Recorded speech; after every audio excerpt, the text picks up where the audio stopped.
할렐루야. 우리 구주 예수님의 이름을 찬미합니다. 주님을 사랑하는 성도 여러분 안녕하십니까? 성경 공부하는 시간입니다. 오늘은 2020년 6월 5일 금요일입니다. 157번째 365일 성경 통독 중에 157일째 되는 날입니다. 시편 51편에서 55편까지 말씀 오늘 공부하겠습니다. 자, 시편 51편을 살펴보시면 다윗의 시, 인도자를 따라 부르는 노래, 다윗이 밧세바와 동침한 후 선지자 나단이 그에게 왔을 때, 이렇게 되어 있습니다. 그래서 시편 51편을 여러분 참회의 시다 그럽니다. 참회의 시. 시편 6편, 38편, 51편, 102편, 130편, 143편 이런 시편들이 참회의 시입니다.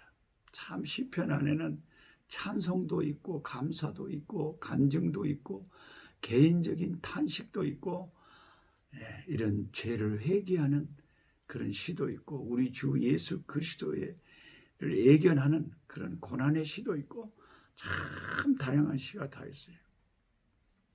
근데 대표적으로 시편 51편은 오늘 공부하는 이 시편 51편은 자기의 죄를 하나님 앞에 회개하고 돌이키는 그런 참회의 시다. 그렇습니다. 죄의 뿌리는 참 우리들에게 너무 깊습니다. 죄는 우리가 상상할 수 없을 정도로 우리 육신에, 우리 생활에 깊이 침투해서 우리의 인격을 오염시키고 망가뜨립니다. 우리의 삶을 망가뜨리죠. 코로나 바이러스 하나가 들어오면 폐에 이상이 생기고 생명을 위협하는 것처럼 내가 예수 믿는 사람으로서 죄악의 바이러스가 내 영혼에 들어오면 영혼은 금방 병이 생겨요. 죄를 정확하게 직면해야 우리가 갈보리의 십자가의 주님의 사랑을 더 확실하게 경험하고 새로워집니다. 죄를 직시하지 않는 신앙인은 가짜예요. 죄를 숨기고 죄를 심상하게 여기고 죄를 가볍게 여기고 신앙생활을 하는 사람들 있잖아요. 교회 가운데도 집사님이란데 거짓말을 실시하고 그러면서도 전혀 심각하게 생각하지 않은 사람들이 있잖아요. 십자가 앞으로 나가기 전에 죄를 먼저 다뤄야 돼요. 안수 집사라는 사람이 술을 퍼마시고 그러면서도 그 죄에 대해서 심각성을 모르고 계속 죄악에 탐닉하고 사는 사람들은 이게 이제 자기 영혼을 망가뜨리는 겁니다. 많은 사람들은요, 자신이 얼마나 무서운 죄인인가를 몰라요. 은혜의 빛이 마음에 깊이 비춰질 때에 성령의 감동이 임할 때 자신이 죄인임을 깨달아요.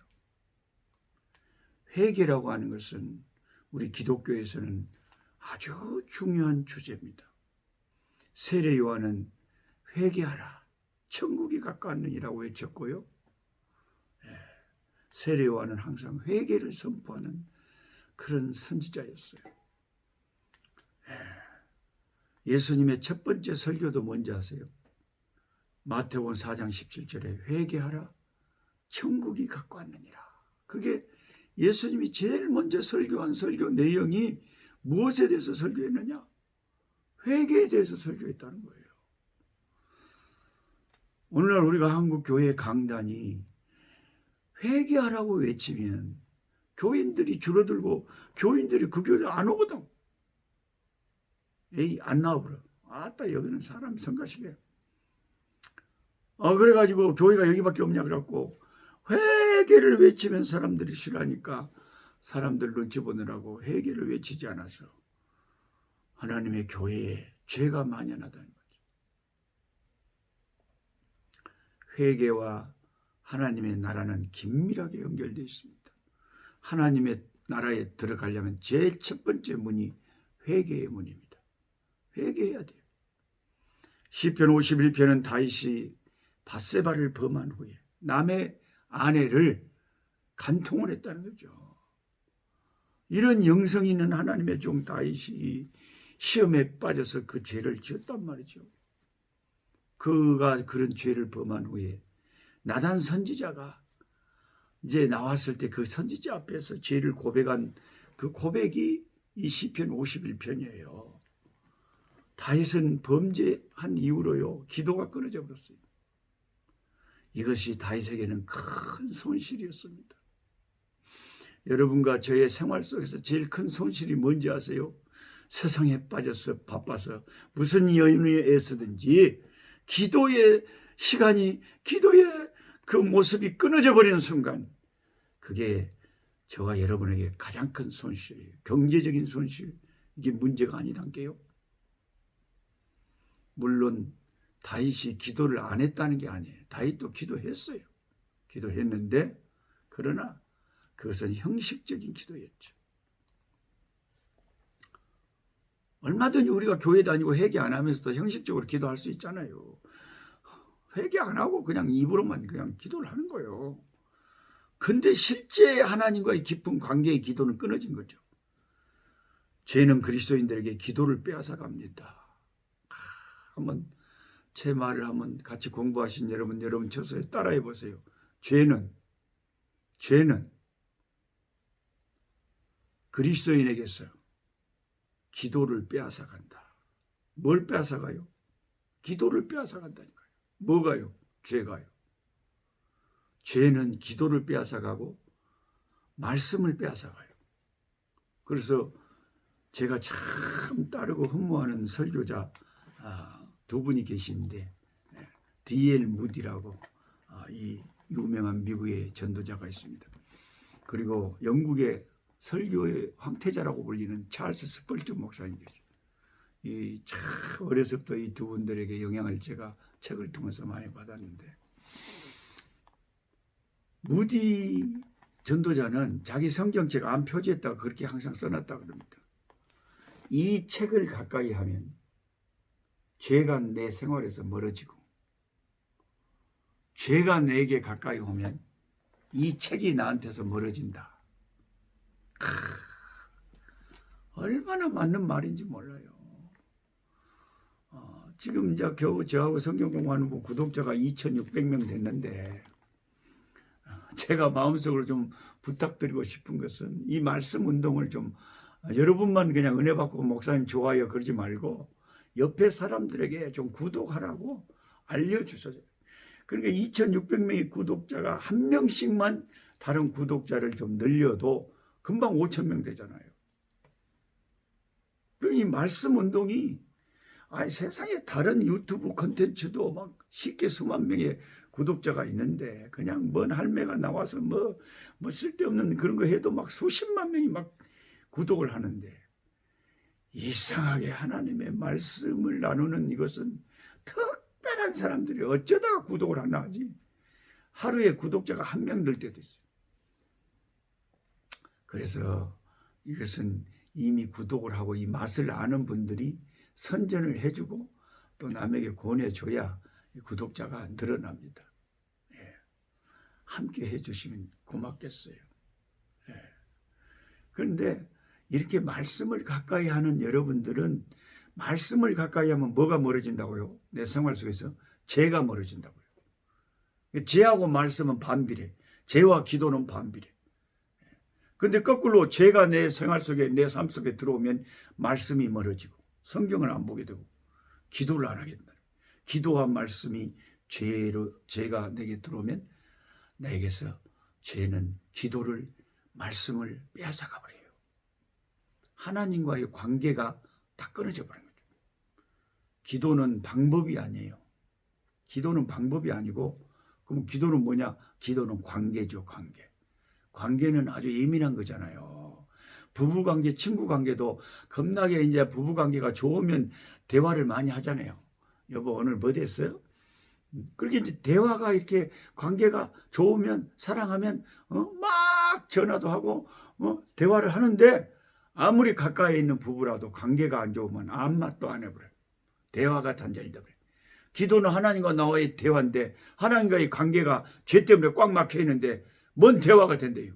기도가 끊어져 버린다니까요. 하나님과의 관계는요, 부부관계보다 더 예민합니다. 왜요? 영과 영의 만남이잖아요. 하나님과 우리의 관계는. 그래서 내 영혼에 죄가 들어오면 영이신 하나님 앞에 바로 관계가 단절돼 버리는 거죠. 그래서 참된 회개는 기도의 회복을 가져와요. 회개하면 다시 기도의 닫힌 문이 열리는 거예요. 그냥 뻥 뚫어 기계처럼 그 하수구가 막혔을 때 뻥 뚫어 본 것처럼 회개할 때 하나님과 나와의 막힌 담이 무너지고 다시 기도가 회복되고 말씀이 회복되고 성령의 감동이 은혜가 다시 기름 부어진다는 거죠. 죄가 막아버리면 안 돼. 하늘에서 아무리 비가 내려도 밥그릇을 열고 있어야 물이 당기지, 밥그릇을 닫고 있으면 그 은혜의 담비가 내게 당기지 않은 것처럼 죄악은 하나님의 축복을 닫아버리는 그런 거죠. 우리는 다윗의 이 모습을 보면서 신앙인의 빛과 그림자를 보는 거예요. 그리고 인간의 이중적인 내면 세계를 봅니다. 다윗 같은 영적인 사람이 어디 있었습니까? 그런데 가장 육체적인 죄를 범했어요. 그러니까 어떤 인간도 성경은 아무리 하나님이 칭찬하는 신앙의 사람이라도 인간은 다 타락되어 있어요. 누구나 인간은 타락되어 있어요. 인간 중에 아무도 온전한 사람은 없어요. 다 죄인이에요. 오직 예수님의 십자가의 피 아래서 죄 사함 받고 구원받는 것이죠. 밧세바와의 사건은 심각한 범죄였습니다. 이 사건 이후 다윗의 인생은 한순간에 추락을 하고 맙니다. 죄의 문제에 있어서 저와 여러분 역시 다윗과 차이가 없어요. 우리는 죄인으로 살아갑니다. 하나님으로부터 용서받았지만 우리는 죄를 또 지어요. 시편 51편은 실패하고 난 후에 회복의 길로 어떻게 갈 것인가를 우리에게 알려주는 책입니다. 시편 51편을 통해 하나님 앞에서 어떻게 온전하게 회복될 것인가 그걸 깨달아야 돼요. 죄를 지은 것보다 그 후에 이 지은 죄를 어떻게 처리할 것인가가 중요해요. 다윗의 기도를 보세요. 그의 기도는 하나님으로부터 출발합니다. 시편 51편 1절을 시작할 때 하나님이여 라고 시작합니다. 기도를 잘하시는 분들, 성경적인 기도를 하시는 분들 보면 항상 기도를 시작할 때 하나님을 먼저 찾죠. 그게 예수님이 가르쳐준 기도잖아요. 하늘에 계신 우리 아버지여 라고 예수님은 우리에게 기도를 시작하라고 가르쳐 주셨잖아요. 내가 죄를 지었든지 감사를 하든지 뭐든지 우리가 기도가 시작될 때는 하나님이여, 하나님을 부르는 거예요. 하나님으로부터 출발을 하는 거죠. 자, 한번 따라합시다. 기도는 항상 하나님으로부터 출발한다. 저와 같이 성경 공부하시는 분들은 기도도 달라져요. 성경적인 기도를 늘 배우니까. 제가 쓴 책이 성경으로 기도하기잖아요. 성경을 자꾸 배우면서 기도도 넣는다니까요. 성경의 기도, 성경과 기도는 밀접하거든요. 성경에서 기도를 가르쳐 주니까요. 기도를 성경에서 배워야 됩니다. 기도는 항상 하나님으로부터 출발을 해야 됩니다. 무슨 기도를 하는지 하나님이시여.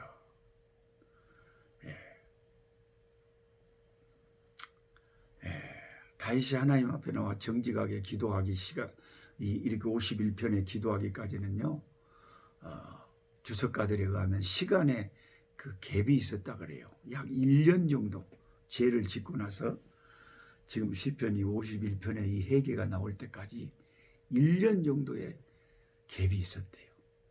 그 죄를 숨기는 시간이 그렇게 길었대요. 시편 51편 1절 그 위에 보면 설명할 때 선지자 나단이 그에게 왔을 때 라고 기록이 되어 있잖아요. 그럼 죄를 짓고 선지자 나단이 왔을 때까지 한 1년 가까이 걸렸다는 거예요. 그러니까 다윗이 회개하기 위해서 죄를 범하고 바로 하나님을 찾아간 것이 아니고 나단 선지자를 하나님이 보내가지고 죄를 지적할 때 그때 다윗이 선지자가 와서 죄를 지적하니까 맞다고 그 자리에서 무릎을 꿇고 51편같이 이렇게 감춰진 죄를 회개했다는 것입니다. 그만큼 회개가 쉽지 않다는 거죠. 예. 성경에 보면요, 죄를 짓기 전에 전조가 있음을 말하고, 전조. 죄를, 저 사람 죄 짓겠다 하는 징조가 나타난단 말이에요. 모든 일은 징조가 있잖아요. 결과가 있기 전에는. 예? 오늘은 노 목사님이 영 성경 공부 스타일이 틀리네. 늘 본문 중심으로 성경을 읽고 나가더니 어째서 오늘은 저렇게 본문은 가만 놔둬버리고 자꾸 저렇게 설교만 해서 한다냐, 그렇게 생각하실 수도 있겠지만요. 새트럭같이 수많은 날 사람이 살다 보면 이럴 때도 있고 저럴 때도 있는 거지 꼭 맨날 똑같답니까? 그러니까 그냥 염려 마시고 또 오늘은 또 저렇게 필이 온갑다 그런 줄 아시고 들어보세요. 이게 중요한 말들이니까 그런 거예요. 내가 이런 것을 알고 성경을 보세요. 성경에 보면요, 죄를 짓기 전에 뭐가 있다고요? 전조, 징조가 나타난다니까. 저 사람 죄 짓겠구나 하는 뭔가 그 위험성이 감지된다니까요. 어느 날 갑자기 죄를 짓는 게 아니에요.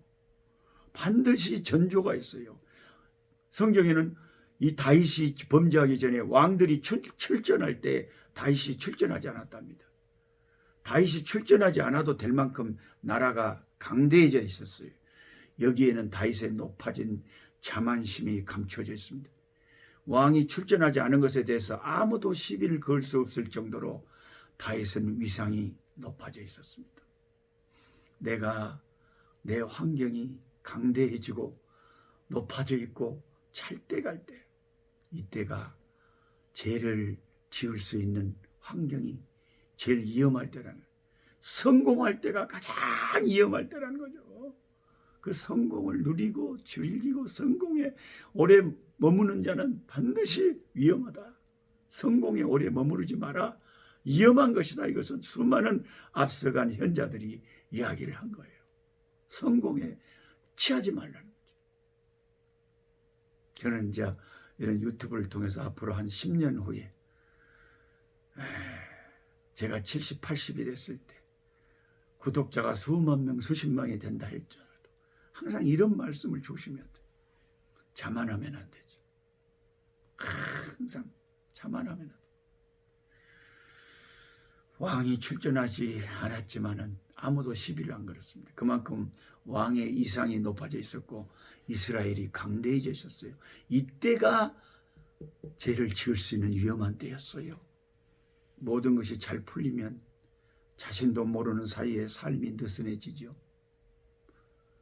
다윗은 죄를 지을 준비를 하고 있었던 거나 똑같아요. 다윗의 모습에서 자만심이 묻어납니다.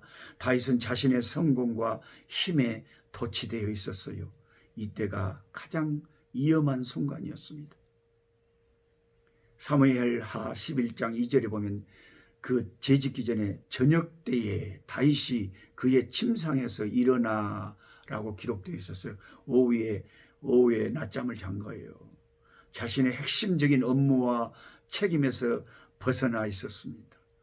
이것은 죄를 짓기 전에 나타나는 징조죠. 게을러지고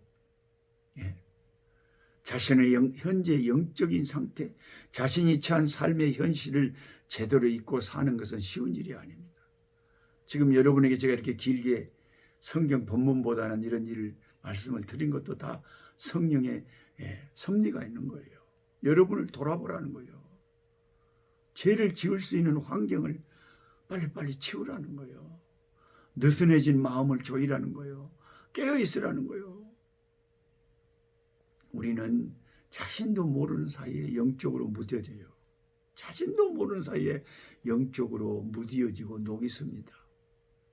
그리고 조금씩 무너집니다. 그리고 조금씩 세속화됩니다. 자신의 영혼을 방치하는 것이 문제죠. 자신이 영적으로 깨어있지 않을 때 무슨 일이 일어날지 장담할 수 없습니다. 마귀는 우는 사자처럼요, 삼킬 자를 찾아서 탁 숨어서 노려보고 있어요.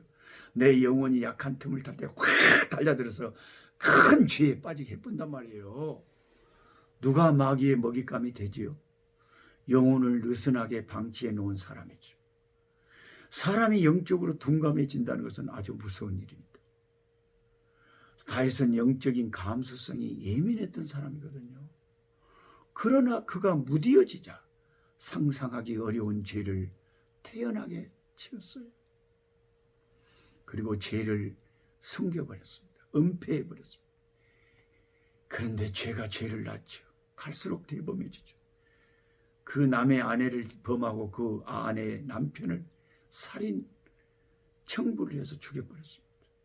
다윗은 그런 죄를 짓고 숨기고, 그리고는 1년 동안 하나님이 보낸 선지자가 오기까지 그 죄를 숨기고 그렇게 살고 있었습니다.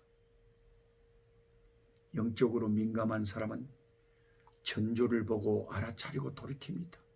그것이 복입니다. 복 중에 복이죠. 그 영적으로 민감한 사람은 오늘 제가 이렇게 죄에 대해서 나눈 이 얘기를 들으면서도 자기를 돌아보는 거죠. 내가 요즘 어떻게 영적으로 깨어있는가? 그런 사람이 복 있는 사람이. 복 있는 사람은 악인의 길을 쫓지 않냐고, 죄인의 길에 서지 않냐고, 교만한 자의 자리에 앉지 않는 자가 복이 있다 그러잖아요. 그래서 진짜 좋은 교회는 어떤 교회냐? 사람들을, 성도들을 깨어있게 하는 교회죠. 진짜 좋은 목사는 어떤 목사냐? 성도들의 영혼을 흔들어서 깨우는 거죠. 졸고 있고 잠자고 있으면 인나랑 깨! 그걸 자꾸 깨우는 거예요. 자지 말라고. 그게 좋은 설교자고 좋은 목자죠. 신앙의 생명은 깨있는 상태를 유지하는 거죠. 졸거나 자면 주님의 은혜가 언제 임할지 모르는데 은혜도 못 받고 마귀의 먹잇감이 되고 시험 들고 큰 죄에 빠지게 됩니다.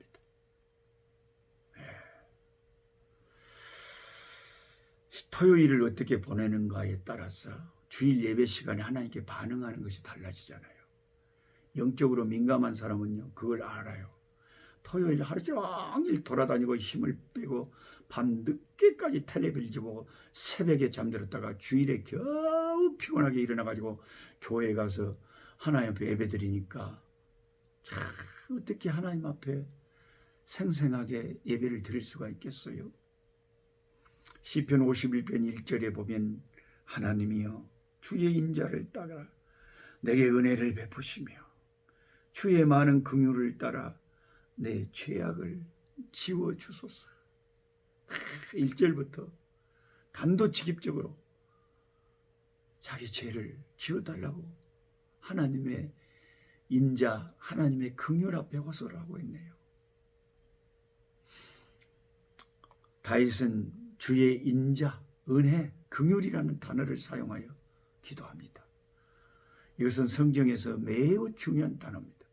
다윗은 주님의 인자, 하나님의 은혜, 하나님의 긍휼을 바라보고 있습니다. 다윗은 자신에게 필요한 것이 뭔지를 정확하게 알고 있는 거예요. 죄인된 저와 여러분에게 필요한 것은 주님의 은혜, 주의 인자하심, 주의 긍휼, 불쌍히 여기심, 이것이 우리에게는 필요한 것이죠. 주여 내 영혼을 불쌍히 여겨주세요 라고 기도하셔야 됩니다. 다윗은 1절에 내 죄악을 지워주소서 이렇게 기도하고 있습니다. 그는 기도의 서두에서부터 완전히 기도의 본론을 끄집어서 이것보다 더 급한 것이 없다고 생각합니다. 은밀하게 죄를 지었는데 정신을 차려보니 죄가 너무나 뚜렷하고 선명했어. 죄를 지은 사람에게는 죄책감이 있고 수치심이 있어요. 내가 어떻게 하나님 믿는 이 종이 어떻게 그런 죄를 지었을까? 이 죄책감과 수치심은 인간에게 있어서 쉽게 사라지지 않아요. 누가 말하지 않아도 내 양심이 나를 부끄럽게 하죠. 수치심은 하나님과 사람과의 관계를 가로막습니다. 죄책감과 수치심은 하나님과 우리 관계를 단절시키고 교인과의 관계, 인간관계도 거리를 만들어버리죠. 죄는 삶을 어둡게 하고 기쁨을 잃어버리게 하고 영적 삶의 모든 것을 파괴합니다. 시편 32편에 보면 다윗은 자신이 죄로 인해서 얼마나 힘든지를 이렇게 표현합니다. 내가 입을 열지 아니할 때 종일 신음함으로 내 뼈가 쇠하여더라. 주의 손이 주야로 나를 누르시오니 내 진액이 빠져서 여름 가뭄날의 마름같이 쫙쫙 내 영혼이 갈라졌다. 죄를 짓고 은폐하고 숨기는 그 날들이 마른 그 여름날에 쫙 갈라진 논두렁처럼 내 심령이 그렇게 메말라 있다 이거죠. 그런데 여러분, 죄 사함을 받으면요 기쁨이 찾아옵니다. 시편 32편 1절에 보면 허물의 사함을 받고 자신의 죄가 가려진 자는 복이 있도다 라고 했어요. 사죄의 기쁨은요, 이것보다 더 큰 복음에 더 기쁨은 없죠. 사죄의 기쁨, 용서받은 기쁨. 다윗은 회개를 통해 하나님께서 주시는 기쁨을 회복을 했어요. 여러분, 컴퓨터 자판에 보면 DEL, 딜리트라는 키가 있어요. 이것은 지우고 싶은 것을 딜리트를 딱 누르면 딱 지워져 버려요. DEL, 딜리트를 누르면 깨끗이 지워지는데, 그런데 저와 여러분이 지은 죄는요, 우리 마음대로 지울 수가 없어요. 죄를 지을 때는 내 마음대로 지었는데 이미 지은 죄는 내 마음대로 지울 수가 없어요. 그럼 어떻게 해요? 죄는 하나님만 지울 수 있답니다. 하나님 편에서만 죄를 제거할 수 있어요. 내가 내 죄를 제거하지 못합니다. 하나님께서는 공의의 하나님이시기 때문에 하나님 마음대로 죄를 지우지를 못해요. 그럼 하나님은 어떻게 우리의 죄를 지우시느냐? 대가를 지불하고 우리의 죄를 지우시는 거죠. 우리가 무슨 죄를 지어서 법정에 섰을 때 판사가 판결을 때립니다. 5년 징역을 살든지 3억을 벌금형을 내든 둘 중에 하나 택해라. 그러면 돈이 있는 사람은 3억을 내고 없는 사람은 5년 징역을 사는 거죠. 하나님은 세상의 판사보다 더 정의롭기 때문에 자기 백성의 죄를 지워주고 싶은데 죄의 대가를 지불해야 되죠. 그래서 하나밖에 없는 독생자를 십자가에 못 박혀 죽게 하셔가지고 내 죄를 지우는 대가로 그 아들의 피를 요구하는 거예요. 예수님의 피가 우리의 죄를 씻는 딜리트, 우리 죄를 지우는 유일한 지우개가 그리스도의 십자가의 보배로운 피라는 거예요. 그래서 기독교는 예수님의 피의 종교예요. 예수님의 피가 흐르지 않는 성경은 없어요. 성경 어디를 펼쳐도 예수 십자가 피가 흐르고 있습니다. 우리 육신의 어디를 착 잘라도 피가 나는 것처럼, 귀를 잘라도 손가락을 잘라도 어디로 피가 다 흐르고 있는 것처럼 성경 전체에는 그리스도의 피가 흐르고 있어요. 오늘은 여기까지 하겠습니다. 여러분은 제가 다 설명 안 했지만 오늘 숙제 55편까지 꼭 읽으셔요. 읽기 쉽습니다. 짧게 돼 있어요. 읽으시고 여러분의 마음에 다가오는 구절이 있으면 밑줄 동그라미를 잘 쳐놓으시고 그 말씀을 그렇게 상기하고 즐기고 와, 이 말씀 너무 좋다. 여러분 마음에 새기세요. 예. 기도하겠습니다. 하나님 아버지,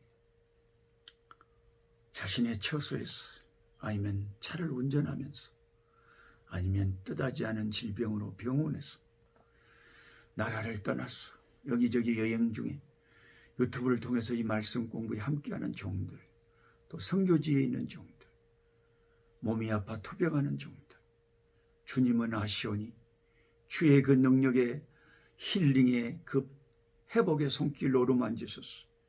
길르앗의 향료처럼 저들을 고쳐 주시옵소서. 우리를 치료하실 리가 주님밖에 없습니다. 하나님이여, 주는 우리를 치료하시는 분이니 우리가 죄인임을 고백하며 우리의 숨겨진 모든 죄가 자백되기를 원합니다. 그래 하나님과 나 사이에 아무런 숨겨진 죄가 없기를 원합니다. 우리의 악들을 예수의 보혈로 정결하고 깨끗하게 흰 눈처럼 양털처럼 씻겨주시고 주님과 우리 관계가 막히지 않게 도와 주시옵소서. 회개의 은혜를 베풀어 주옵소서. 죄를 숨기는 자들이 없게 하옵소서. 주 예수 그리스도 이름으로 기도하옵나이다. 아멘. 약한 자 힘주시고 강한 자 바르게 주한 자 정케함이 주님의 뜻이라. 해 아래 압박 있는 곳 주 거기 계셔서 그 팔로 막아 주시옵소서.